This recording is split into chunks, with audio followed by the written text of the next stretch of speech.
BJP parliament సభ్యులు తేజస్వి సూర్య నిన్న పార్లమెంట్లో తెలంగాణ అనేది పాకిస్తాన్ భారత్ను విడదీసినని చెప్పి పార్లమెంట్ లోపల మాట్లాడడం దుర్మార్గమైన చర్య. వెంటనే ఈ మాటలు వెనక్కి తీసుకోవాలి. తేజస్వి సూర్యని వెంటనే పార్లమెంట్ నుంచి ఆయన సభ్యత్వాన్ని రద్దు చేయాలి. ఎందుకంటే అనేక పోరాట ఫలితంగా వచ్చిన తెలంగాణ రాష్ట్రం ఈరోజు అనేక మంది నిరుద్యోగులు ఉద్యోగాల కోసం మా సొంత రాష్ట్రం ఉండాలని చెప్పి పోరాటం చేసి తెలంగాణ రాష్ట్రం ఏర్పాటు చేయడం జరిగింది. అట్లాంటి తెలంగాణ రాష్ట్రం ఏర్పాటు చేసిన తెలంగాణ రాష్ట్రాన్ని బీజేపీ అకృష్టాన్ని మొత్తం కూడా నిన్న పార్లమెంట్లో వెళ్ళగట్టడం జరిగింది. ఏదైతే పాకిస్తాన్ని భారత్ విడదీసినట్టు తెలంగాణ ఆంధ్రను విడదీసినని చెప్పి మాట్లాడడం అనేది దుర్మార్గమైన చర్య. ఇది బీజేపీ యొక్క తెలంగాణ పట్ల బీజేపీ వైఖరి తెలియజేస్తుంది.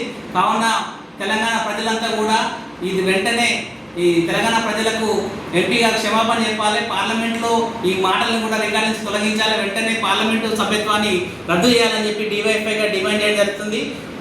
బీజేపీ ప్రభుత్వం కేంద్రంలో అధికారంలోకి వచ్చిన తర్వాత అటు ఆంధ్ర ఇటు తెలంగాణకు మొత్తం కూడా ఇక్కడ ఏదైతే విభజన హామీలు ఇచ్చిందో హామీలు అమలు చేయకుండా ఈరోజు పార్లమెంటులో తన ఆక్రోశాన్ని వెళ్లగొడుతూ తెలంగాణ పట్ల మొత్తం కూడా తమ యొక్క వివక్ష చూపిస్తున్న పరిస్థితి కనిపిస్తుంది.